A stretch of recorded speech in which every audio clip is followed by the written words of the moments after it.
All right, everybody, welcome aboard the Monkeysnot podcast. Here we are with episode number 97 of 100 Hours of Monkeysnot. My name's Greg Gately. And I'm Denny Zartman, and we are a punk jazz band that started in Atlanta, Georgia, spread out all over the United States and indeed the world. And now we have a podcast. We're in the final hours of our podcast. We're only going up to 100 hours, and this is hour 97, and I can't believe we're in the home stretch. But what we do is we talk about our band, we talk about the music we've created. We've run out of Monkeysnot music, so we're playing a few songs from my solo catalog coming up. We've got a tune for you. We also talk about stuff that's in the news and popular culture and so forth. That's our logo right back here, Monkeysnot. You can always visit us at www.monkeysnotlives.com. And right now we're going to hear a song from my solo album, Invisible Cities. This is something called You Wanna Have It, and you're hearing it right now on the Monkeysnot podcast. Yes, you are. Yes, you are. You're listening to it right now, and you're enjoying it, too.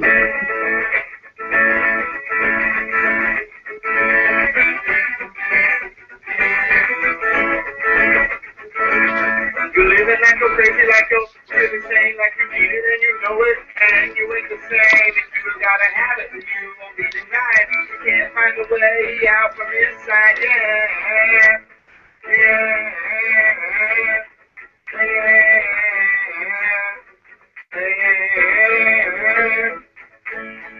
And you can really have it if you really wanna have it, but you gotta really want it if you really wanna have it. You can really have it if you really wanna have it, but you gotta really want it if you really wanna have it. Yeah, you gotta really want it if you really wanna have it. I'm pacing and I'm praising and I'm never facing and I'm rolling and I'm flowing and I'm really going and I'm cruising and I'm bruising.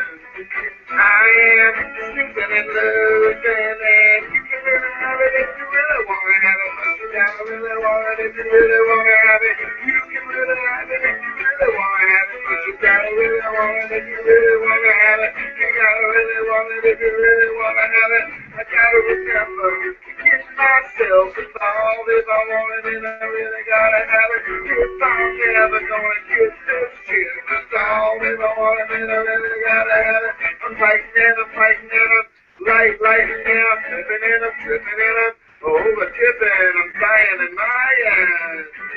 I am electrifying, and you can really have it if you really want it. Have it. You really have it if you really want to have it. You gotta really want it if you really want to have it. You gotta really want it if you really want to have it.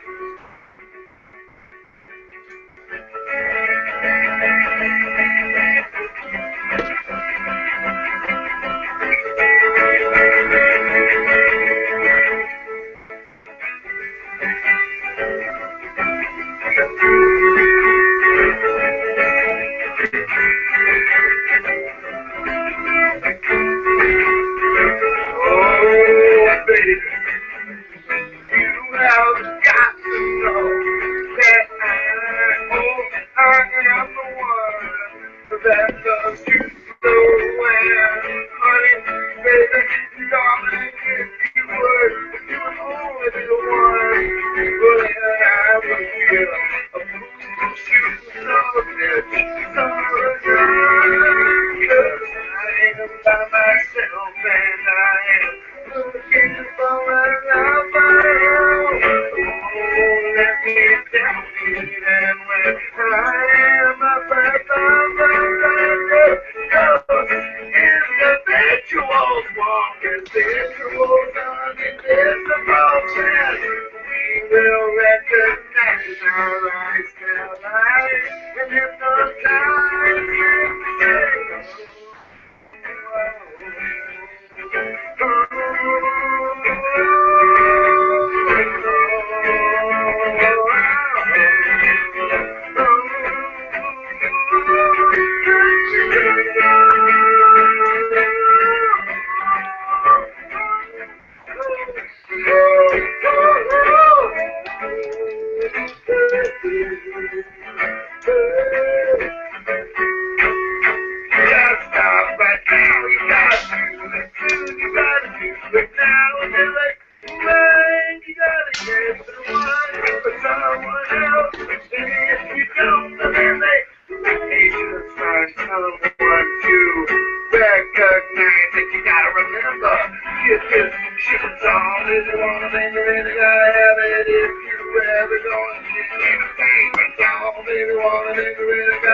Cause I'm flying and I'm flying and I'm really gonna get a bumping and I'm bumping. Thumping, I'm slipping and I'm sliding. I am death is flying and you can really have it. You really wanna have it, but you gotta really want it. If you really wanna have it, yes, you can really have it. If you really wanna have it, but you gotta really want it. If you really wanna have it, you gotta really want it. If you really wanna have it, you gotta really want it. If you really wanna have it. Yeah. Yeah. I rocked my own face with that song. You did. You almost rocked it clean off. Yes. Now, did you actually set up the title of that song before you played it, or Say what? what was the title of that song? You Wanna Have It. You Want to Have It. There it is.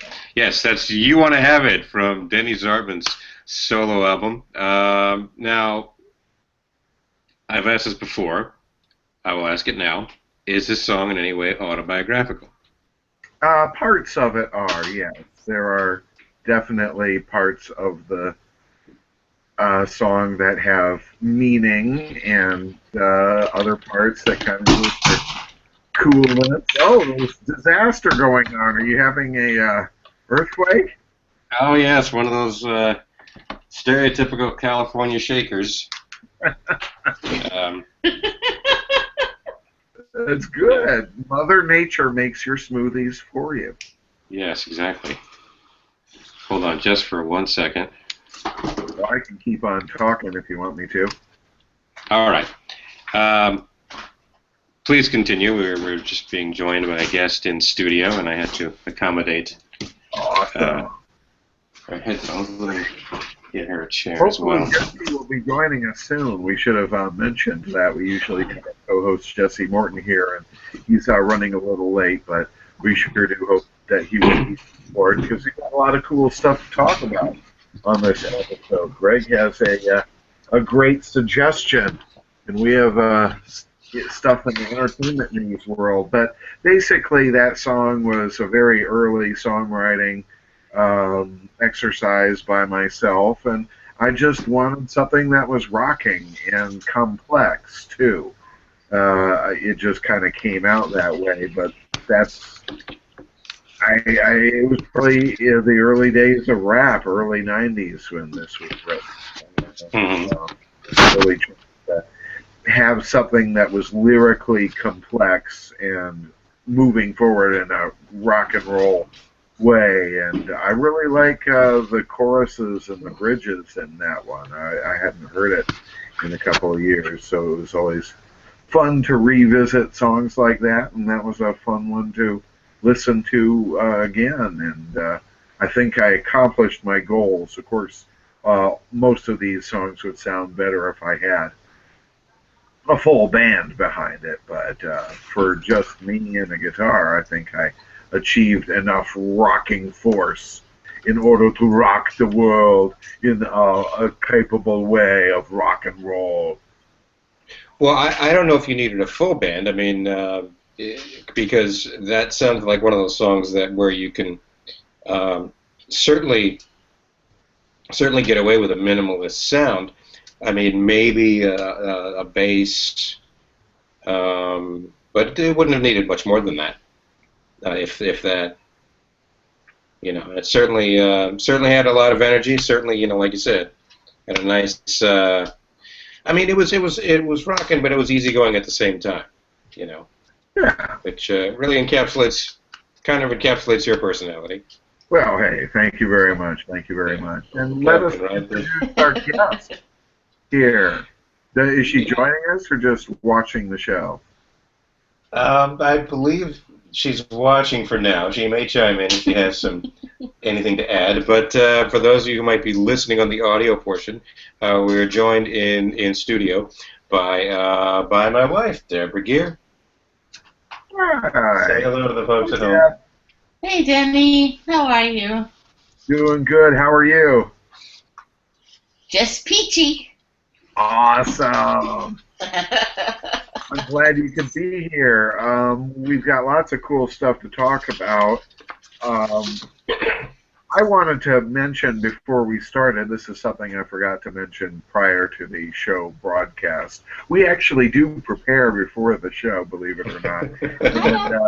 And one thing I wanted to mention, did you happen to have a chance to hear the new collaboration between Kanye West and Paul McCartney?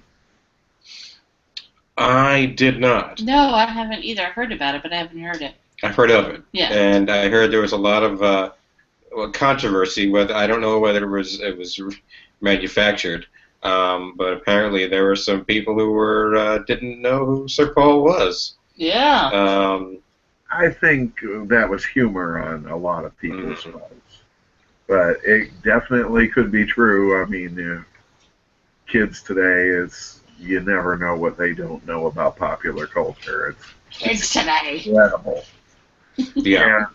And they also did a song with Rihanna, and I did get a chance to hear both of these songs. The first one is called Only One, I believe it, and I believe the second one is 4-5 seconds or 5-4 seconds, one of those two titles. I really should have done more preparation, as you can tell, for the episode. But the first song is Kanye West kind of talking about his mom. It's a song like his mom is talking to Kanye's child, so it's a grandmother speaking to a child, and it's a nice, pleasant thing. Nothing that I don't gravitate toward the ballads in the first place, as you can tell by the song we just heard. It's not usually my thing, but it was okay, and a song about a dead mom, you can't really criticize too much. It's kind of bulletproof. I kind of liked the one with Rihanna a little bit better, even though I've had a ban on Rihanna. I didn't want to hear anything, all that stuff with Chris Brown, and there was like a assault thing that was in the news a couple of years ago, and it was really, really unpleasant. And I went so far as to add something to my browser that would block out all mentions of Rihanna and Chris Brown in the news, because I was so sick of it. They call it a Kardashian blocker. It was originally designed to block out all Kardashian references. And I tried to use it for Chris Brown and Rihanna, so I kind of feel bad that I actually bought some Rihanna music since I've banned her so much, but that just goes to show you the power of Paul McCartney. Right. And it's a little bit more upbeat, nothing spectacular either, but a little bit more unusual and interesting. I hope that to hear some more stuff, but do you have an opinion of Kanye West? I haven't really been exposed to too much of his music, and I tried to listen to some in order to prepare for this podcast so I'd know a little bit more, because part of the controversy is that other controversy than just not knowing who Paul McCartney was Paul McCartney fans are upset because they don't like change. They're all old people. Don't like change. Don't play Kanye West in my ears. Yeah. You put your hippity hop music in my Beatles. Exactly. Precisely. So do you have an opinion on Kanye West? Have you heard a lot of his work, or what do you think? I haven't heard a lot of Kanye's music. I mean, I've heard Gold Digger, and there might have been there are a couple of tracks that I've heard, and what I've heard has been pretty good. Just from a mechanically, from a musical standpoint. I mean, to the extent that I listen to hip hop, which is not often, I grant you. But I find Kanye very off-putting in terms of his persona, at least as it's been portrayed in the media. I don't know him personally, obviously, but he just comes across as just a real jerk, and I can't, the less I see of him, I think, the better I feel. Now, Deborah, you've heard some Kanye's, a lot more Kanye stuff than I have. What do you think? I mean, I like some of his stuff, and I don't like some of his stuff. It's kind of I don't go out and buy his stuff. I was introduced to the song Gold Digger by a friend, and the groove to that is really awesome. And his album that he has with that on it, I can't think of what it's called. It's like a series. Each album or each CD is named in sequential order, and it has a theme. So I can't remember what it's called, but I don't know. They're danceable and it has a good tune. But we listened to the latest in the car a couple months ago. It's very theatrical. He's very theatrical, and I mean it's not. I don't dislike it. Mm-hmm. Now what about outside of his music? Oh, I'm not. That's the thing. It's like I would really, maybe I would take more time to seek out his music if it wasn't for his persona. It's so off-putting. It's so annoying. Ever since the VMAs when he took the microphone from Taylor Swift. Yeah, Taylor Swift's hands and then just his mouth. Yeah. It's just he's just. And he does the whole thing where he lashes out at paparazzi, which I can sort of. There are times when I understand it and I'm okay with it, and there are times when I'm not. So I guess I can't judge him too harshly for that. But every time I see him when he's going somewhere, he looks like the unhappiest millionaire musician I've ever seen. And I look at everything he has, and I'm like, what the fuck are you scowling at? I know, literally, like everything he has. You got pretty much everything everybody else in the world could possibly want, and why are you so goddamn unhappy? And maybe that goes to the whole tortured artist thing, I don't know. But you bring up an interesting point. Could you be a fan of somebody's music that you find distasteful on a personal level? That is a good. I don't think I've never really been faced with that, so I can't say. I mean, there's a part of me that says, well, no, I can appreciate artistry and I'm open-minded, but I don't know because I've never been faced with that. Have you, Denny? Well, doing research for this podcast, I was going through YouTube and found that somebody had put together some attack stuff against Paul McCartney. Like, Paul McCartney has a huge ego, and it's all in capital letters with big exclamation points, and all this awful stuff about Paul McCartney. Like, he's got some, in his own words, terrible things about him. And it just makes you wonder,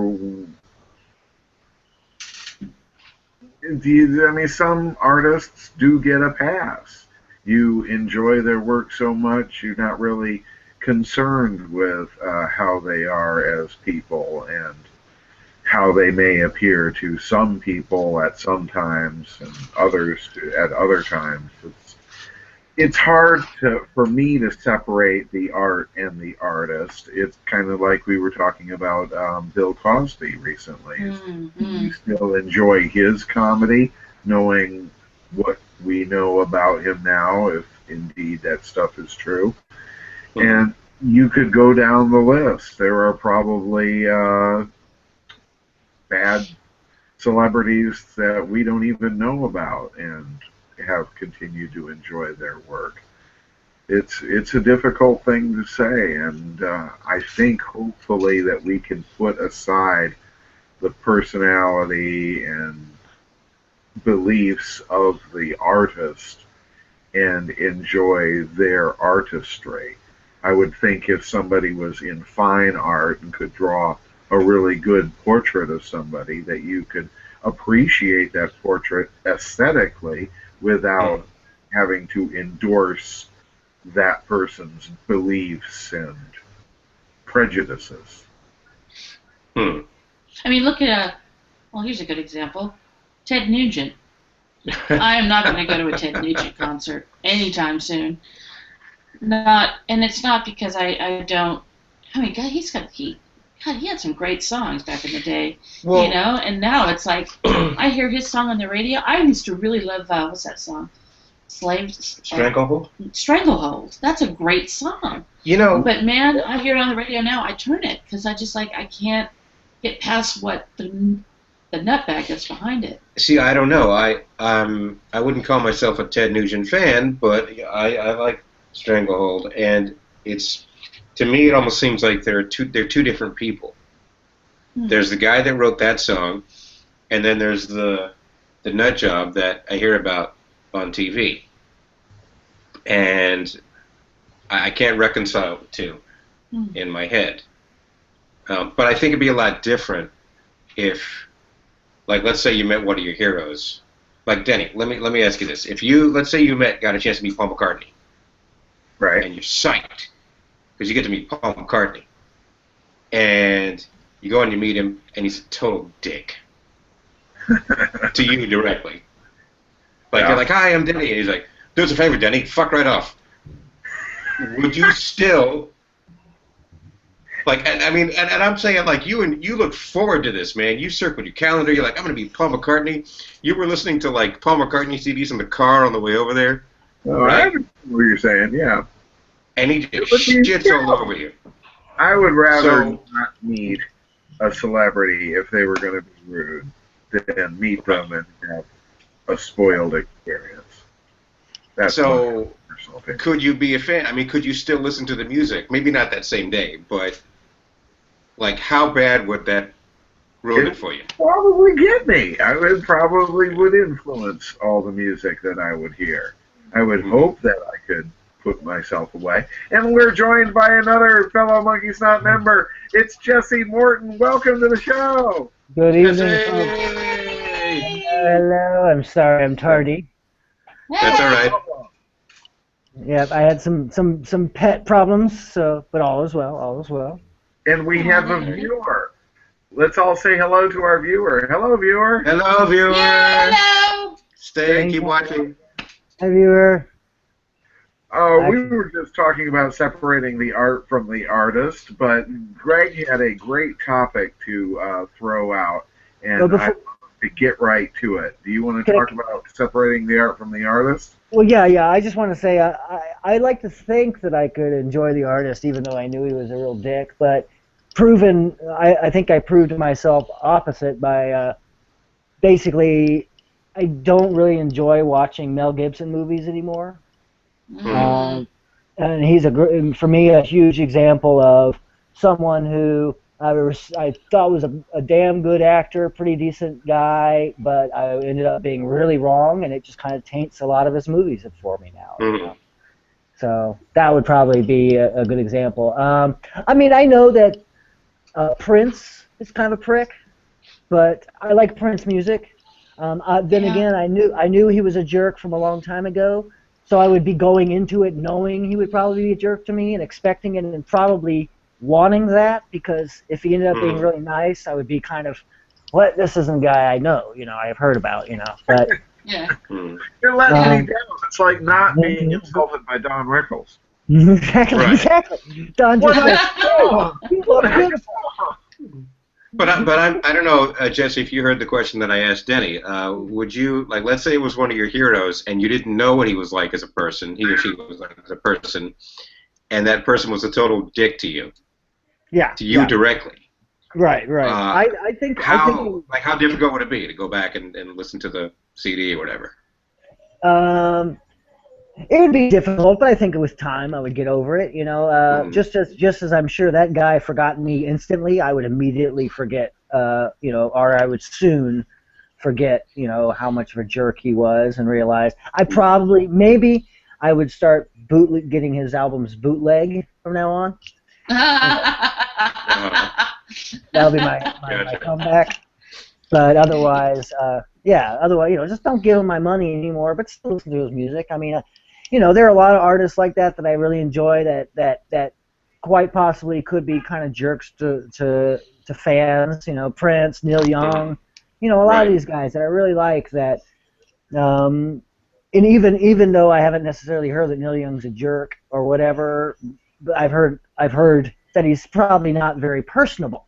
and Sure. that's understandable. I mean, I think that a lot of stars, and especially those that consider themselves real artists, tend to start being that way. They become more misanthropic within their fame. Yeah.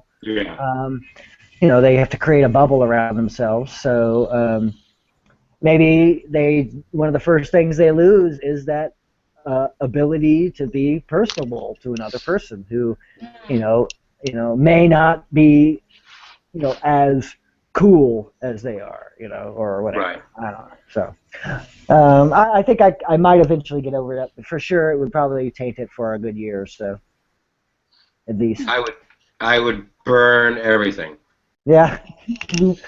Yeah, I would throw the CD out the window in the car on the way home, on the freeway, no less. Really? Yeah. Oh. I met Ringo Starr, and he was so freaking nice. Yeah, He I can imagine. he was just so. I mean, he's a Leo, so he's naturally outgoing, but he was just, he was just real. I don't know. That made me like him even more because yeah. That is. I think that speaks to basically Greg's question more than anything. If it's natural for us to immediately like someone, 50 to 100 times more as soon as we meet them, and they're nice to us, whether it be a famous person or not. It has to go the same reverse. Your first impressions mean everything. So if you meet a guy at a bar and he's a jerk to you, he's a jerk. If you meet a guy at a bar and he's nice to you, hey, he's a nice guy. It's got to be the same. I mean, as far as how you would feel to relate or continue relating to that person or the artist as well. So, okay, Jenny, y'all can go ahead. I'm sorry. I just wanted to come in because I thought about that Mel Gibson thing. Yeah. Well, let's get to our next topic. Go for it, Greg. You had an awesome topic for us to discuss today.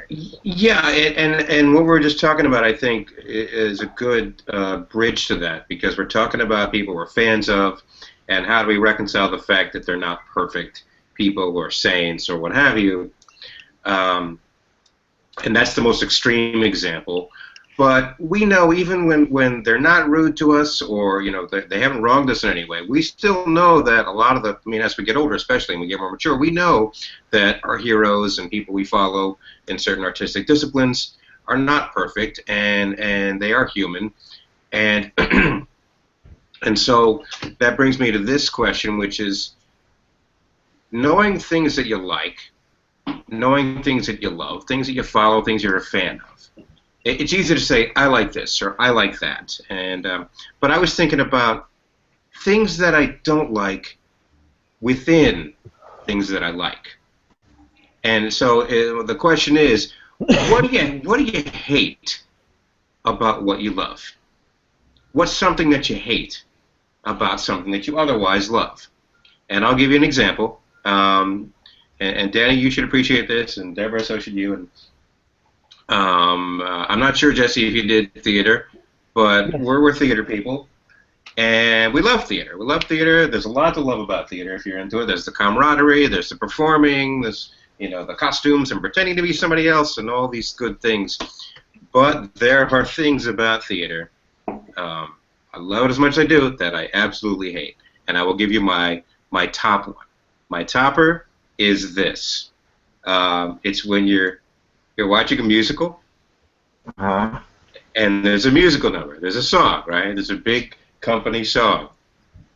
And they get to the end, they're at the very end, and it's like, da-da-da-da-da-da-da. Yeah. That little thing right there, yeah. I hate that. What musicals are you listening to? I don't know.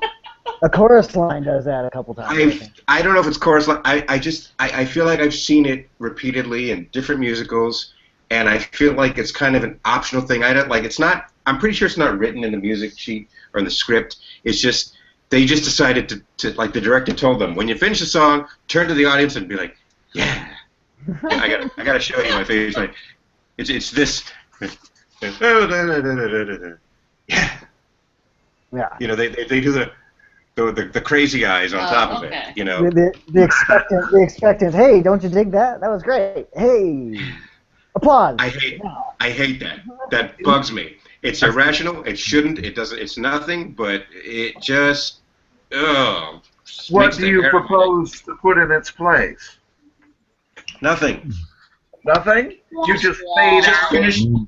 Just finish the song. Da da da da da da da. You let the music.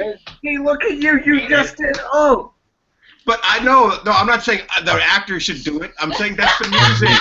How about instead of yeah, you go. Da da da da da da da. That would be better. That would be preferable. You raised your hands. You did jazz. Jazz hands. Yeah. Look, I can't control. No, fine. did If the jazz? choreographer tells him, put the hands up. I don't mind the hands. It's the yeah. Don't do It's the yeah. Specific word, yeah. Yeah. Yes, it is. I Yes. don't even know. I can't think Now- of any musical that does that. I guarantee you, the next musical we go to, you're going to be thinking about that, I will. and I'll be yeah. sitting right next to you, and if they do it, I'm going to look at you and be like, Write it down. that's what I'm talking about. And you'll know it when you've seen it before. Danny, you've seen it before. You know what I'm talking about, and if you don't recall it, you'll recognize it the minute you see it. It just seems to be a thing. And other than that, love it. I love the theater experience. It's cool, but that's just one little kernel of something that I hate within something that I love. So that's an example. I have to say, for our viewer right now, this is the biggest disagreement we've ever had. It's going to tear us up because I disagree with you so bad it hurts my brain. Not only should a definite exclamation point at the end of the song, what are you going to do? Fade out? Yeah, No. what are you going to do? You're going to fade out on stage? How are you going to Just fade out? finish the song. Just going to kind of start singing softer until it's all faded out? No. No. If it were in my world, not only would We've had such a violent disagreement there. It's just so unrealistic that they would go yeah at the end. But then again, it's unrealistic that people typically break out in song, and dance around and act like nothing happened at all. Like I said, it's all right. Let me. That's what it is. For Greg, it kind of breaks that fourth wall. That yeah breaks that fourth wall that you're expected to forget about even during a musical. There is an expectation when watching a musical that you have to say, okay, they are breaking out in song, and they're not going to talk about the fact that they broke out in song and all knew the same damn dance numbers. But that's that suspicion of disbelief that we have to have. But yeah, if you go yeah at the end, maybe that ruins it. It's jarring. It's jarring. I can't off my head think of any actual exact plays that have that at the end, but I can think of a few that could have it at the end. Like chorus line, maybe the King Herod song in Jesus Christ Superstar. Probably does. The Pippin for sure. They do jazz hands all throughout it, so it's got to have it. It's usually ones where the entire company is present. Mm-hmm. I don't see like the Lion King doing this, I bet you they do. No, they go oh. Oh, and that's it, right? Yeah, that's the yeah, but that's the yeah in African, I think. Okay, all right. I don't know.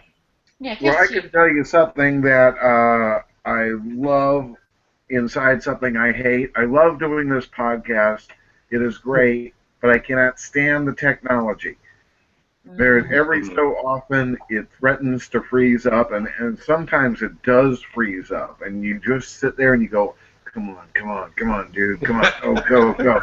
And then when you have to find, you're always balancing, when should I just reset it? Should I just hit that button and reset it, or should I just wait just a few seconds longer, and will it get over its, or whatever its mechanical hump needs to get over? And so I can't stand that. Yeah, it's like when you start strobing, Greg, being the professional that he is, wants to cover the dead air, but it's always that kind of like strobe, that little strobe. You know how it is, Greg. You go, oh, it looks like we lost it. Oh, and then Jenny continues halfway Yeah. through his conversation. You're like, oh well. It fakes me out every time.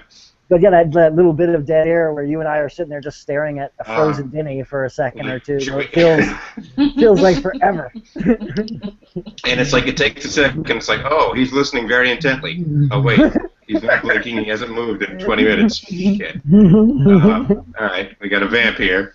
Yeah, but on the other side of the coin, we are getting this for free, basically. What do you want for nothing? A rubber biscuit? And we're Speaking of doing it from two different sides of the coast, so that in two different countries. That's right. Jesse's in Mexico.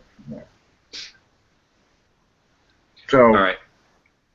could be worse. It could be a lot worse. Jesse, is there anything else inside of what he loves that he can't stand? You know, I love vacations like crazy. I just hate the, there's always so much tension I feel or pressure preparing for a vacation, It seems like it always ends up feeling like I ruined the first few days of my vacation because I was so, tense about getting there and getting relaxed.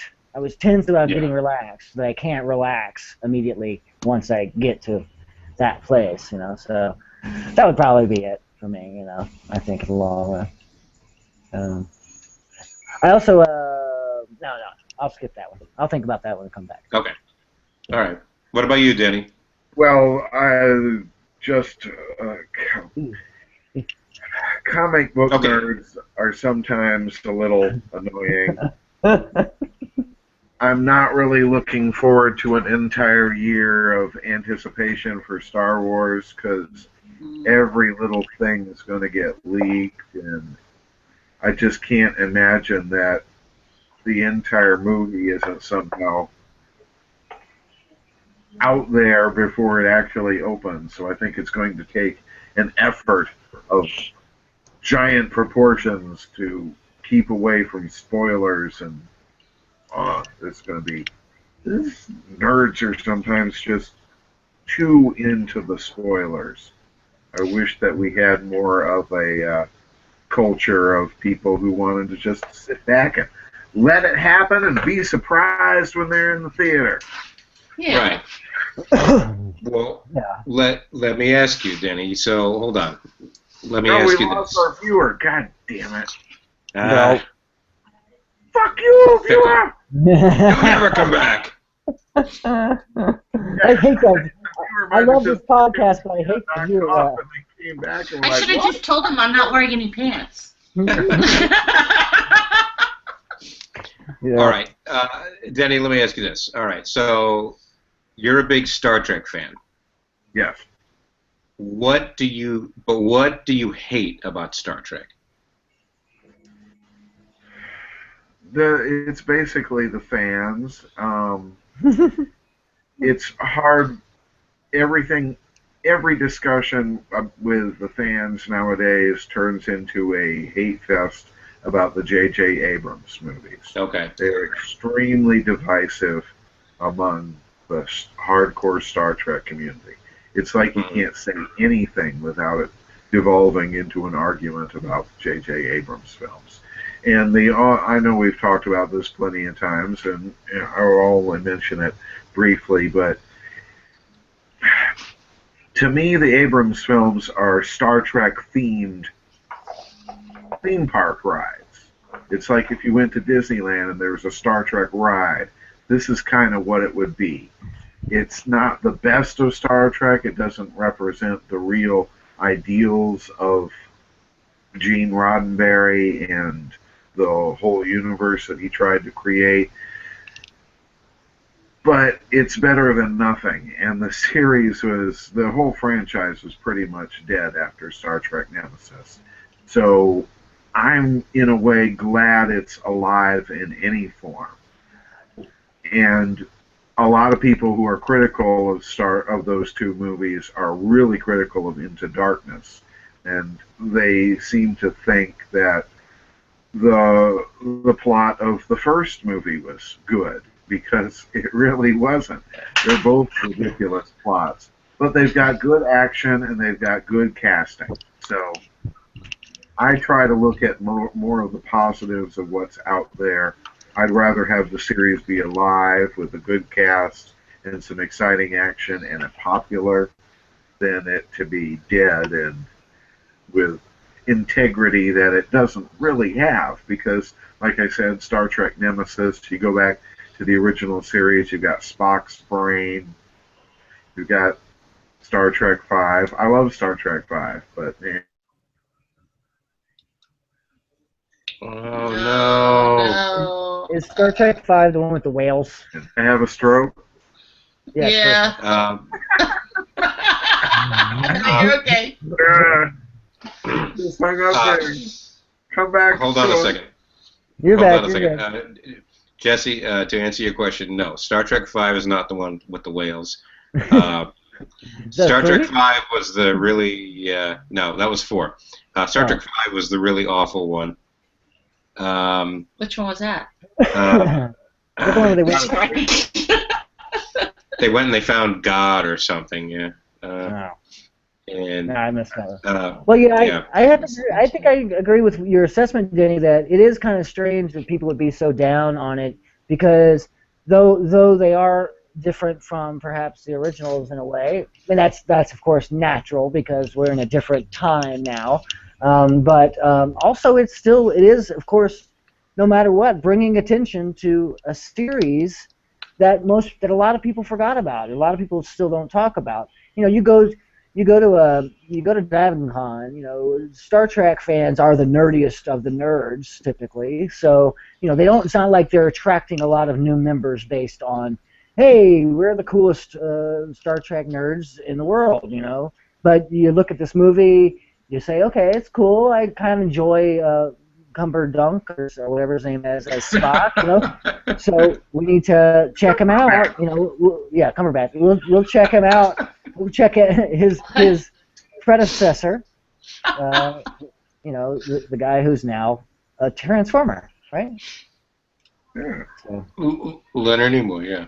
yeah. So I think if it's bringing attention back to the original series, then the group should be happy that it's still But see, that's how mega fans are. They're not happy that their series lives on in memory through new fans, because the new fans are the posers, and that's a weird conflict within sci-fi. I think a lot, really, more so than anything. Sci-fi has that kind of thing where, and fantasy have that thing where there's this competition. Well, you weren't into it when it was the original, so you're just a fake.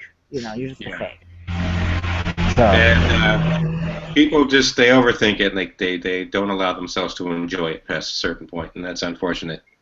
So what do y'all think about the announcement about the Ghostbusters movie? Did y'all hear of that one? I'd like to brag that I called 2 of the 4 Ghostbusters. Thank you very much. Oh, very good, yes. Who did you call? I called Kristen Wiig. Ghostbusters. What's that? I'm sorry, Ghostbusters. I forgot their name. So Kristen Wiig is one. I didn't see who it was. I just saw it was 4 females, right? Melissa McCarthy. Yes, Kristen Wiig and Melissa McCarthy. I called them. And then the woman from Saturday Night Live, the taller African American woman. Leslie Jones. Mm-hmm. Oh, cool. Which is great. Yeah, I awesome. love that. It's a great one. And oh, geez. Kate McKinnon? Then the other girl. Kate McKinnon. Yes. Yeah, Kate Okay. McKinnon. Mm-hmm. So, yeah, 3 Saturday Night Live people. That's pretty crazy. Plus Melissa McCarthy. That's a pretty good. And they're all women. Yeah. Yeah. And of course, I'm sure that sparked a lot of controversy in the nerdosphere among the fans, which I don't understand. It's like, so what? They're all women. Big deal. Let's just enjoy it.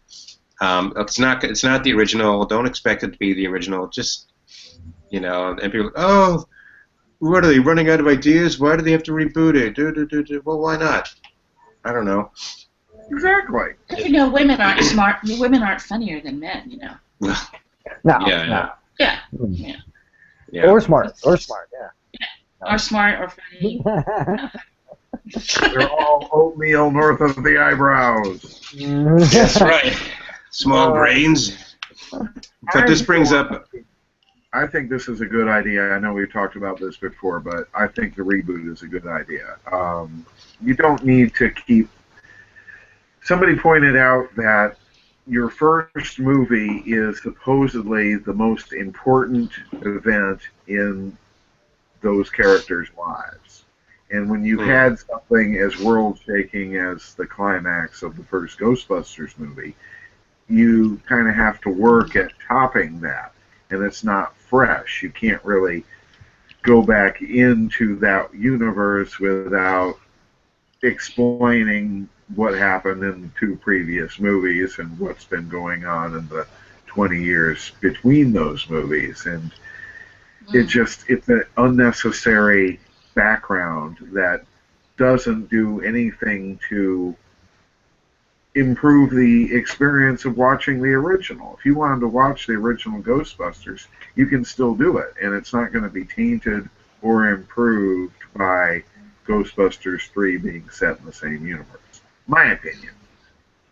Right. Now, is there any word on whether it's going to be like what's going to happen? Is it going to be a continuation in terms of the timeline, like Venkman and Spangler and Egon, they all existed, and these four women are just continuing the. Took over. Yeah, No, they're the next. Completely from scratch, huh? Okay, all right, that's fine. Are they calling it the Ghost Rosters? Ghost Rosters? That was stupid. Ghost All right, Rosters. Never mind, sorry. Ghost Rosters. It's good to lead it. Yeah. Ghostbusters, that's even better. Yeah. With Ghostbusters and Fargo, Bates Motel, X-Files might be coming back. We've got, they're pretty much. It's going to be returning. Evil Dead, Westworld. We've got tons of stuff. The Fantastic Four trailer came out. Did you guys get a chance to see that? No. I did, yeah. What'd you think? It's different. I mean, it's way more sci-fi than comic book in terms of its feel. But then I have to remind myself that basically comic book and superhero stuff is a subgenre of science fiction anyway. Right. But yeah, it definitely had a more, I almost felt like I was watching like an Alien reboot or something. That's what I'm talking about. Than a superhero movie. Yeah, I mean, I'm open-minded to it. I kind of want to. I've been thinking that that's where the superhero genre should kind of go anyway, toward the more scientific. Right. So yeah, I dig it. Yeah, people were criticizing it for not being fun and set in a fun world, and I was like, the last two Fantastic Four movies were fun, quote unquote fun, and colorful in a silly world, and they really did not work. You have to. The material is so inherently silly that you have to kind of take it seriously in order to make it work, and I thought it looked pretty good. I did get a chance to see the first episode of 12 Monkeys, the new reboot series on the Sci-Fi Channel. Did you get a chance to see this, Greg? No, I didn't. Too bad. You suck. I'll let you just say you saw it. You mentioned. Oh, yeah, I saw it. Yeah, I saw it for sure. What did you think, Denny? I liked it. It took me a while to get into its vibe because I'm not crazy about that lead guy, and I don't think they have a great amount of chemistry, him and the lead lady in it. But I liked the bad guy. As soon as the bad guy came in, the whole thing kind of started to get more interesting, and I like the fact that they have this time travel stuff all plotted out from the beginning. That's one of the cool things that we're in TV now, with The Flash as well. I just get the feeling that they've sat down and they've plotted out their first 2 or 3 seasons, since they're going to be so time travel heavy, Hmm. integral to the plot, that they've got, okay, they have a long term vision, and that is appealing to me, in contrast to something like Lost, which Lost was great and fun, but they were kind of going by the seat of their pants, making it up as they went along. So Definitely by a I second love the season. idea of a mini series or a focused science fiction time travel thing where they're focused. Storytelling is focused. Hmm. Yeah. I did hear, changing briefly the subject, you mentioned X-Files. I read an interview with David Duchovny not yesterday or the day before that said that they are pretty much going to go forward with X-Files again. ABC ABC or Fox, somebody really wants it. So whoever's talking about putting it up is really going for it. Also, about the Twin Peaks thing, he mentioned that he will be redoing his role as Denise on Twin Peaks. I'll be damned. So that's cool too. That's cool. Well, So the genre X-Files thing is fans have a lot to look forward to. That's true, and I think this is a good. It sounds like we're leading toward the question that you posed to me before the show, Danny, and that is what dead or dormant franchise would you like to see come back? Which one sticks out for you? What would you like to see come back, Danny? I would love to see Star Trek as a premium series like The Sopranos or Fargo, where they're only a short amount, 10 episodes at most per yeah. season. And just really be laser focused at making it the highest quality science fiction and representative of that as you could be. I also think that Gilligan's Island would make a really good summer blockbuster movie with special effects. Probably. So. Let's see, that's one more as Swamp Thing. I'm glad that all these science fiction shows have been closely linked to science fiction or superheroes. And I think those issues that Alan Moore was writing, Alan Moore is the author of Watchmen and many other famous comic book series, and I think that would be really good for a premium quality series on TV. You just might get your wish on that because I don't know if you've seen Constantine. I did not get the chance to ever capture an episode, and that's too bad because I know that character originated in that universe. In Swamp Thing, and I thought to myself, there was an episode where I watched it and I thought, okay, they're leaving the door open here.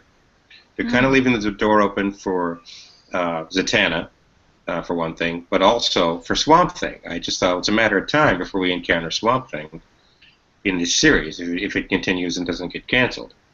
So it's interesting times for sure with these shows, with the Flash and with Green Arrow and now with Swamp Thing. DC Comics, they haven't been able to overtake Marvel in the movie houses, but they've certainly made some good inroads in television. Yes, that's true. That's very true. Oh yeah. There's even rumors that the Supergirl series on CBS will be linked to the larger DC universe on CW, because CW is the sister network of CBS. So it's not been confirmed. I mean, this could be total bullshit, but it would be extremely interesting to me if they decided to pull the trigger and make those universes all meld in together. I want to answer this question too, but as Denny was mentioning about a premium, short series, I guess. that's kind of the British or the UK's way of doing TV. They do a series of shorter amounts, so that they can basically make 23 series in the amount of 5 years, right? The Sherlock show is a great example because it's only each season. There's 2 seasons. There's only 3 episodes. So they've gotten such a big outcome and a big notice from 6 episodes, period. As opposed to these things that are already putting out 13 episodes and you don't even hear about them anymore. What do y'all think about that? I've noticed that the Twin Peaks is going to be a limited run, short season. So I think we used to do this sometimes in the summers in the States here, where they would basically do a sitcom series that they knew was going to crumble in a half a season, so they'd put it up for a half a season. But what do y'all think? Is that a good positive change? Especially, it looks like obviously the premium cable channels are the ones jumping on that for the most part, except for this Twin Peaks thing. What do y'all think about that? Is that cool for y'all? Do y'all like that idea? I think it's awesome. I recently watched Black Mirror, the first season of that on Netflix, and that's only 3 episodes long. The whole season, 3 shows. And to me, that's awesome because you're trying to pour all your quality into it. I always felt bad about the Twilight Zone whenever that came back several times, and I just felt that with such a long season, you kind of drain the writer's energy, and they don't have the time to devote to make each episode as high quality as it really should be. So I'm all for short seasons. Another new way of doing things. Actually, Netflix is heading it off pretty much. Is doing where they do their own series and then they release basically the entirety of 13 episodes or 12 episodes in one day. Basically, they do that with House of Cards. I know, with a few of their other series, where basically it's just like the next day you turn on Netflix and there's 13 episodes of this show. Is that interesting to you guys? That is a big change. What do you think, Greg? Well, we've been doing the Netflix thing with a show called The Killing, and with Orange is the New Black, and yeah, we love it. We love the fact that we can just kind of dial it up anytime that's convenient for us. And I like it because I've always been a big believer in having a little bit more of a voice in whether your show stays on the air or not, than being at the mercy of the Nielsen boxes, which, I don't know. I hate the Nielsen system because I just think that, I'm tired of watching shows that I like get canceled because some dude in Iowa didn't get the joke. And I've always believed that even if a show doesn't get a 30 share, there's a large enough audience to keep it afloat if they could accurately figure out what the true number of people watching is. And I think things like Netflix are one step closer to that, to an accurate measurement of audience share. So I like it from that standpoint. In terms of the shorter seasons, I get that for the writers. I totally understand that. Yeah, it'd be hard to come up with 26 episodes of anything. So a few of them are going to be clunkers because they got to fill the time. But as a viewer, it's one of those things where it's like, oh, I'm going to watch 3 episodes and then have to wait 49 more weeks.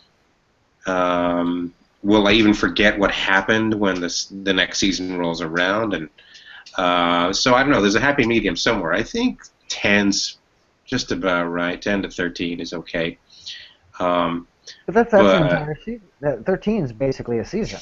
13's a season, and it doesn't feel like that long. That seems to be the upper limit.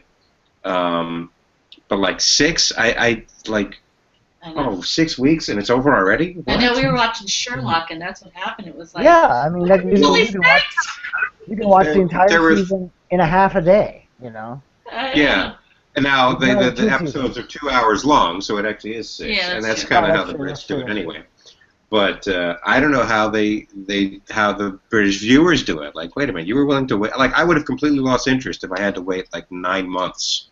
I think that's the thing. think that's kind of the thing, is they don't really have to wait 9 months. They would release it basically on a 6-month cycle on the half.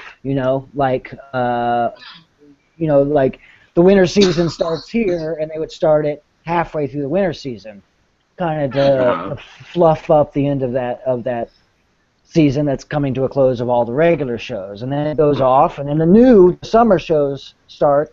But then that same smaller series would come back on the second half of the summer season. Yeah. Does that make any sense? It does, and it kind of makes for a very a little bit more chaotic schedule. I mean, you don't know. Like, I used to know every day of the week what was on network television, and now I have no fucking idea. That's exactly true. They hang around. The Walking Dead does that. Where they shoot his whole season, but they only release it in half seasons, so that they can so they can fit it in to each like 6-month period. But like, okay, but what night of the week is Walking Dead night? Sunday. Sunday? I wouldn't know that. Sunday, totally. Always has been. Always will be. Okay. All right. Yeah. Okay. To answer your question, Greg, before about a show that I'd love to see come back, I loved Homicide: Life on the Streets. It was the first show that I saw Andre Braugher, and I was amazed by that guy.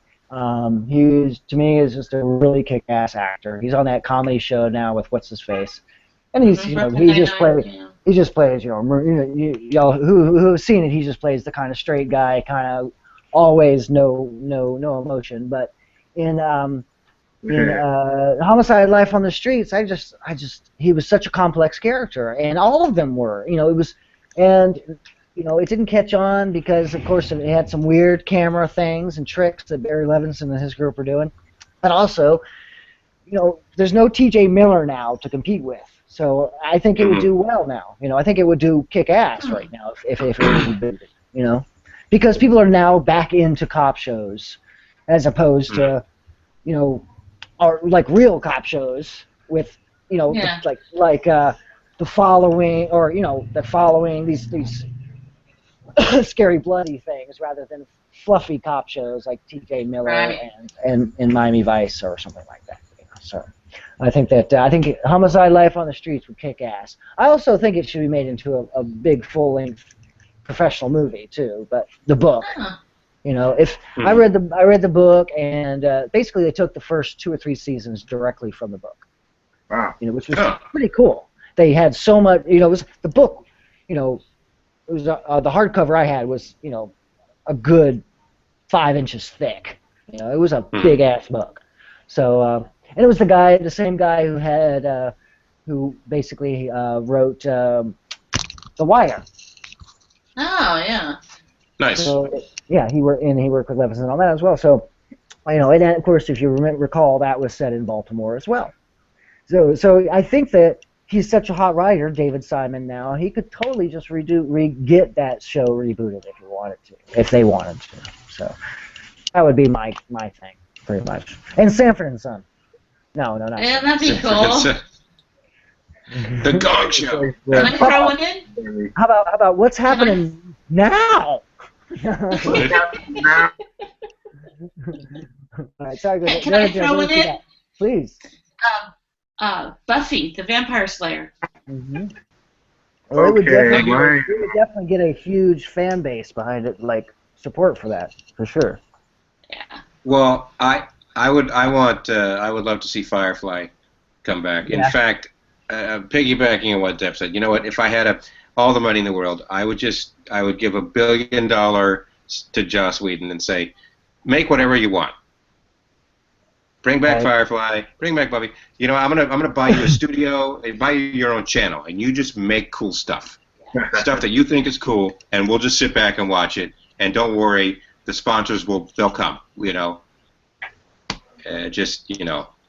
your service, man. Can I ask you? Did you see the Firefly movie that they made after the series had gone off? I did. What did you think of that? Serenity, right? Serenity. I was confused. It confused me so fucking much because I Yeah. really enjoyed the characters on the series, and they were completely different characters in the movie, and that really kind of threw me for a loop. Like the Doctor was a totally different character.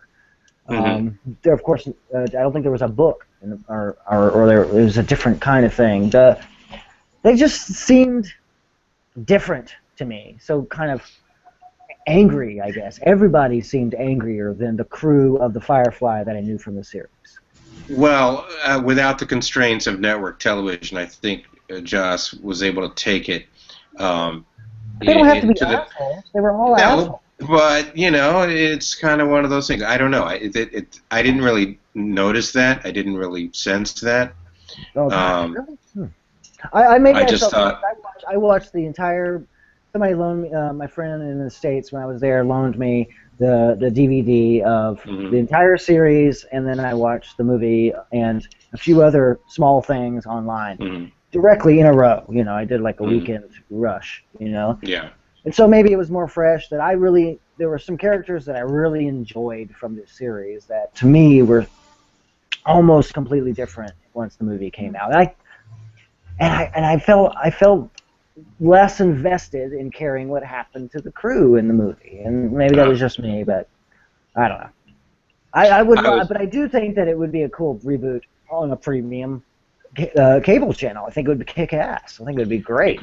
It'd be great on premium. Yeah. something in the middle of the movie and the original TV series. You know, they could be more edgy, but they don't have to be unlikable.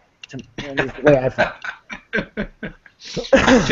I think Josh was just venting all his frustrations at Fox on the page. He just vomiting it all out. I believe that's true. I believe that's probably more true than we all think it is. I think you're right. I think that maybe in a way it was. I think maybe in a way for me it felt like he was trying to make sure he killed off the characters or the way that the original network owned the characters or whatever. You know, he wanted to change the characters so much and stick it to them. You know, he's just very slowly cranking up that middle finger. Like, yeah. Hey, just like we were talking about the Star Trek movies earlier. Josh was saying, hey, if you like the movie, don't fucking watch the series. Those guys are assholes. Those guys are jerks. Or, you know, the producer or the network. So, anyway. Yeah. I don't know. So, hey guys, I gotta go rescue my cat. 1 second. Be right back. All right. Be careful. Be brave. Be safe. Yeah. Well, we're out of time, technically. We can end the show anytime. Or we can just keep on going until dawn. That's right, to the break of dawn. On and on and on and on. The beat don't stop. Monkeysnot, don't stop till the break of dawn. We should stick to punk jazz because we're terrible rappers. That won't stop us from putting out a rap album. That's right. Because we're punk jazz. We do what we want to do. Yeah, right. Dan, great. Was there anything else you wanted to talk about before we wrapped it up? Let's see. I didn't have anything in mind immediately. Any updates on your stand-up career? Real quick, not at this time, although I read online an article or a blog posting by Louis C.K., and he talked about his experiences on the road, and it's all leading up to the fact that he's doing a special at the Comedy Store, and the fact that the Comedy Store was the only comedy club to have never passed Louis when he auditioned. And really? They you know, now, of course, now that he's famous and now that he's, you know, gotten to a certain level, he can go in there anytime he wants to. But, and it's not that they other clubs didn't pass him, but he would go back and re-audition, and he eventually did. And the Comedy Store was the only one. So he talks about why he decided to do a special there in spite of that. And it's very good because, you know, it's like it kind of turns that whole thing about the bitter comedian on its ear. He could have very easily given in to bitterness and been like, no, I'm going to do this somewhere else or whatever. But along the way, he lists a bunch of clubs that he'd been to. and that he performed at. And I copied down that list, and I'm thinking I want to try to hit all these places. Oh, wow. I don't know how, but it's just kind of a, maybe vision boardy kind of thing. You can see I've written, I don't know if you can see any of them, like, the New York Improv, Catch a Rising Star, if they're still standing, Caroline's, Comedy Cellar, on and on and on. Just something to think about, something to, for a little bit of inspiration. And let's see, I did an open mic a couple weeks ago, tried out a couple new bits, but nothing else doing. Haven't heard from or talked to any of the promoters that I worked with. So, yeah, just kind of on hiatus at the moment. But that's all for now. Like I said, just trying to think about how to get back on stage and where to go from there. I know that I had mentioned, though, I haven't forgotten this. I know that on a previous podcast, I had said that I was going to approach Toastmasters and see about maybe, doing like a guest presentation there. So I'm going to redouble that, recommit to that, and keep me honest about that, because I need friends to help me keep myself accountable. Those kind of things. But so that's it. Like I said, a couple new bits, some things I've written down, a little bit of inspiration from Louis, and that's where I'm at right now. Okay, well, we want to definitely give you There us he a is. good update to episode 100. Absolutely. Okay. Count on it. Hey, Jesse, we're about to wrap up the show. Is there anything else you wanted to mention before we said goodbye? No, I guess not. I mean, off the top of my head. I'm sure I'll think of it as soon as we click off. But I enjoyed it. I'm glad I got to join you guys. Sorry I was late. Thanks for letting me join in, and it was a fun conversation. I really enjoyed it. Thanks, guys. Yeah. Good stuff all around. All right, well, sweethearts, you heard the man. That is all the time we have on this edition of the Monkeysnot podcast. Want to thank our good friend and co-host Jesse Morton for joining us. Happy to be here. My lovely wife, Deborah Gear. Say goodbye to the folks. Goodbye, folks. And Trixie, of course. And all of you out there, thank you for listening. And once again, I'm Greg Gately. And I'm Denny Zartman. For everybody in Monkeysnot, thanks so much for listening and your support, and hope that you will tune in next time. Stay out of jail. All right.